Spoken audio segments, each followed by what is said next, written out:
So we are here with Brendon from Panic at the Disco. Thank you so much for hanging out, Brendon. We appreciate it today. Thank you very much. I love being here. And, you know, I got to tell you, I thought to get you comfortable in your surroundings, we would cue a little disco ball right here and get the music going. And do you feel at home now? Is it like... Yeah. No, I mean, you do realize we're not a disco band. Is that why you're not wearing bell-bottoms? That's one of the reasons, yes. All right, well, yeah, that's fine. I mean, let's get rid of... It's fine.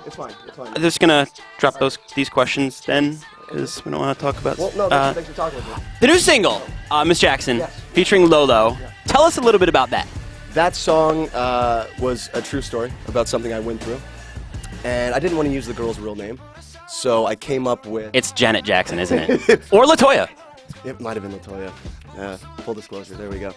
It was, I mean, the idea was to use a famous female celebrity, actress, musician, just an icon, and I was watching Janet Jackson's Nasty, and it just kind of worked out. I tried a couple different names. Audrey Hepburn didn't work syllabically. Yeah, I mean, you could...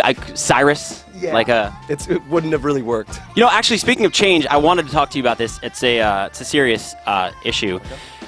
After a while now, I mean, Panic! Exclamation point at the disco. Do you think you'd be open to maybe changing it to, because I think it's like a slight worry at this point. If Panic at the Disco had a sound on the amount of panic there would be, what would that sound be?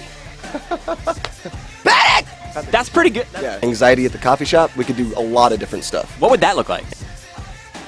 The new album, let me get this right. Too Weird to Live, Too Rare to Die. Your first album since 2011, is that correct? That is very true. And what's changed since, you know, then till now in terms of maturity, you know, your tastes musically, personally?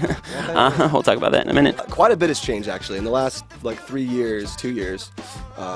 Musically, I mean, usually I would be inspired by a song and maybe not make it sound like that song exactly, but this time around, I wanted to more directly use the sonic influence of all the stuff that I've been influenced, 80s synth pop and hip hop, and very, very broad range of sounds that I wanted to use on this record, but they're a little bit more directly influenced, and I like that. Like Miss Jackson has this hip hop vibe, kinda.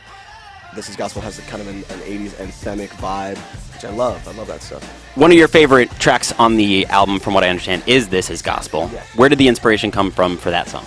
This Is Gospel, I mean, that was, I almost didn't show it to anybody. It was the first time I was really, really open about something that I was struggling with, watching a friend struggle with addiction.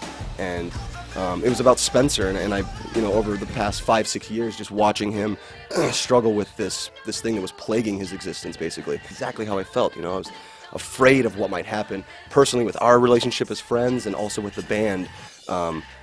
And luckily, when I showed it to him, he understood. He's like, yeah, you know, it's good to be honest, and it was also a push to get him to kind of open up. And now, you know, obviously he's doing much better, which I think it was a good step in the right direction. Favorite European city and favorite thing to do there? Keep it clean for the kids. Or don't, and we'll just tell kids not to watch this, whatever. I mean, I already made a fool of myself with the disco thing, so, I mean, feel free to make a fool of yourself too, Brendon. That works. I like Paris. The food is amazing. That's always good. Is that slang for something else? Yeah. Food? Food is a double entendre. It's what I'm saying is the food in Paris is great. It's a euphemism for something else. I have to finish with this question because I ask all of my interviewees this. If you don't want to answer, feel free to give me a no comment because that will essentially be your answer. Your thoughts on Miley Cyrus? Thoughts on Miley Cyrus? I think she's hot, by the way. I back her. Yeah, I saw Wrecking Ball. Great video. Very artistic very and deep. Yeah, I think artistic is selling it a little too much. But, you know, she's naked in it. What's not to like? Would you ever ride naked on a Wrecking Ball? Of course I would. Would you ever ride naked on a tractor? Of course I would. Would I ever ride naked on Miley Cyrus? Of course I would. I would. Would I? Should we stop it there? I think I just blew this out of the water. I don't know what I'm saying.